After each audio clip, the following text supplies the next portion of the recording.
Bonjour chers téléspectateurs, aujourd'hui moi Chloé Allard et mon accompagnatrice Gina allons vous parler de la guerre civile au Mali qui a commencé le 17 janvier 2012.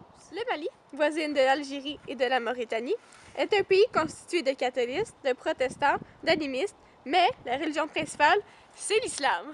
Le Mali est allié avec la France, l'Union africaine et l'ONU. Mais les antagonistes sont l'Ansaldine, l'AQMI et le MUJA. Les origines de la guerre civile au Mali. Le Mali était une ancienne colonie française qui a signé son indépendance en 1960. En 1991, le jeune général Amadou Toumani Touré renversa le gouvernement et resta au pouvoir pendant plus de 20 ans. Les Touaregs, une tribu nomade du nord du Mali, se sentent rejetés par le gouvernement central et effectuent leur première rébellion dans les années 1960. Puis en 1990, ils vont se réfugier au Libye, le pays de Kadhafi. Recrutés par Kadhafi, les Touaregs travaillent dans l'industrie pétrolière de la Libye. Suite à la chute du prix du pétrole, les Touaregs se retrouvent sans emploi. Après le renversement du régime Kadhafi, ceux-ci décidèrent de revenir au Mali avec des armes venant de la guerre civile libyenne. Comme je l'ai spécifié tout à l'heure, le conflit a débuté le 17 janvier 2012 par la 5e révolution des Touaregs. Les Touaregs, faisant partie du mouvement national de la libération d'Azawad, étant le nord du Mali, sont beaucoup plus armés que leurs adversaires, les djihadistes d'Ansar-Dine, un groupe musulman qui a pris avantage de la guerre pour occuper le territoire. Dans la nuit du 21 au 22 mars 2012, le coup d'État militaire renverse le président Amadou Toumani Touré. Le lieutenant Amadou Konaté, le porte-parole du Comité national pour le redressement de la démocratie et la restauration de l'État, nous explique que le coup d'État est justifié par l'incapacité du gouvernement à donner aux forces armées les moyens nécessaires de défendre l'intégrité de notre territoire national, cite une source fiable. En résumé, la première rébellion Touareg a eu lieu entre 1962 et 1964. Les Touaregs se réfugièrent en Libye, sentant que le gouvernement les abandonnait. En Libye, ceux-ci travaillent pour Kadhafi.